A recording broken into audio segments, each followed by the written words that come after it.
All right, let's jump right into it.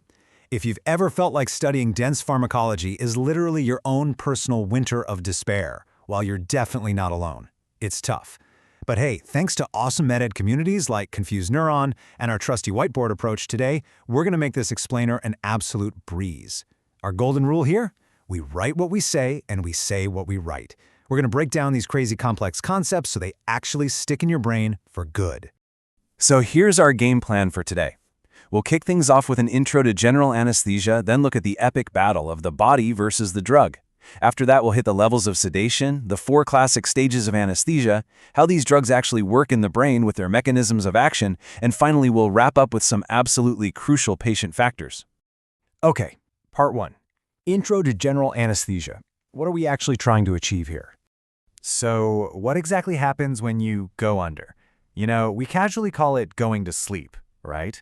But man, that is vastly understating the medical reality.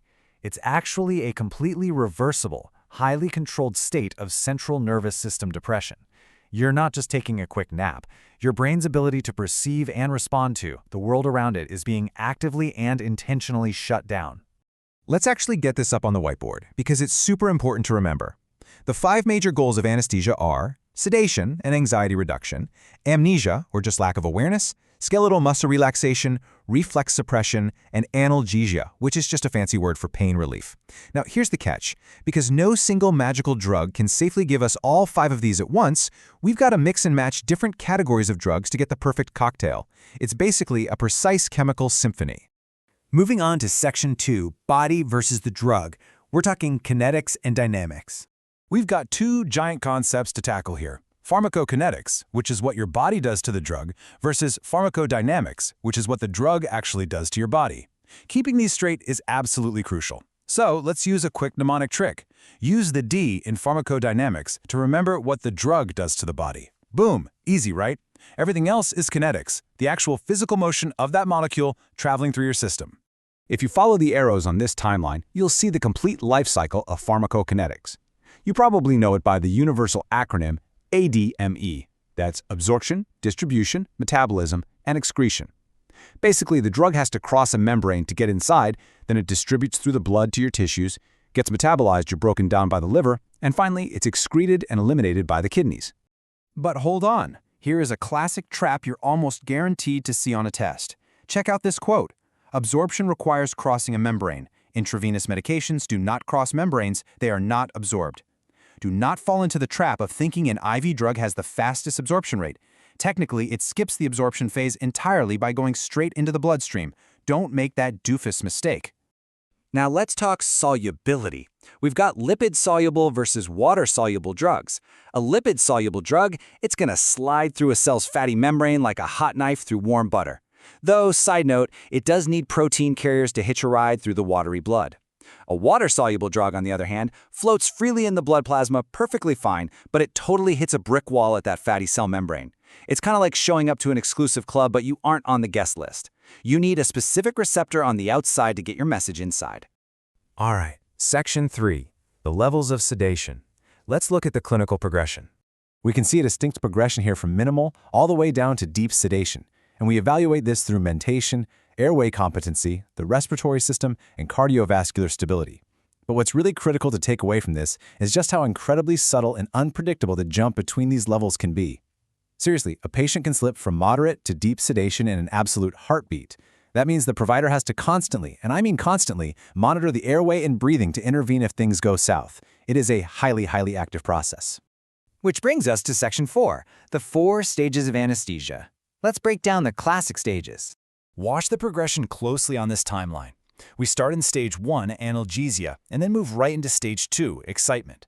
After that, we hit Stage 3, surgical anesthesia, and lastly, Stage 4, medullary paralysis. What is truly wild here is that patients actually go through this dangerous combative delirium phase in Stage 2 before they finally relax into that ideal, stable surgical state of Stage 3. Now, modern rapid-acting IV drugs push us through Stage 2 so fast we barely even notice it, but that underlying physiology is still there. And of course, Stage 4 is an extreme overdose, which we desperately want to avoid. Okay, Section 5, mechanisms of action. How are we targeting the central nervous system? So, the central nervous system is our ultimate target here. But here's the real kicker. We don't just have one single anesthesia receptor sitting in the brain waiting to be pressed. It's not a simple on and off switch. Instead, different chemical agents modulate completely different pathways all over the brain to create that overall depressed state. Let's write two major players up on the board. First, we have GABA-A receptors, which are inhibitory and cause neuron hyperpolarization. Second, we have NMDA receptors, which are excitatory pathways for glutamate. Most of your inhaled volatile general anesthetics work by ramping up the sensitivity of those inhibitory GABA-A receptors. Basically, they are slamming on the brain's brakes. Meanwhile, drugs like ketamine do the exact opposite. They block the excitatory NMDA receptors. That's essentially like just cutting the engine completely. Finally, Section 6, Crucial Patient Factors. Let's talk systemic considerations. We've got to account for the whole system here. We're talking cardiovascular risks like sudden hypotension, pulmonary issues, liver and kidney function, and of course, gastric complications. Think back to that ADME timeline we drew earlier. A poor functioning liver is going to drastically change how long a drug stays active in a patient's body. Oh, and here's a massive pro tip for your whiteboard. If a professor ever puts you on the spot and asks for drug side effects and your mind just goes totally blank, just confidently say nausea, vomiting, and diarrhea. You will almost always be right. It's basically the ultimate medical school cheat code. So, we arrive at our final thought for this explainer. How exactly do anesthesiologists safely maintain that incredibly delicate balance between rendering a patient completely unconscious while perfectly preserving their life-sustaining functions? It's wild to think about, right? Honestly, it leaves you with a profound appreciation for the science, making the complex, high-stakes choreography of pharmacology feel like an absolute medical miracle. Keep questioning, keep learning, and I'll catch you in the next explainer.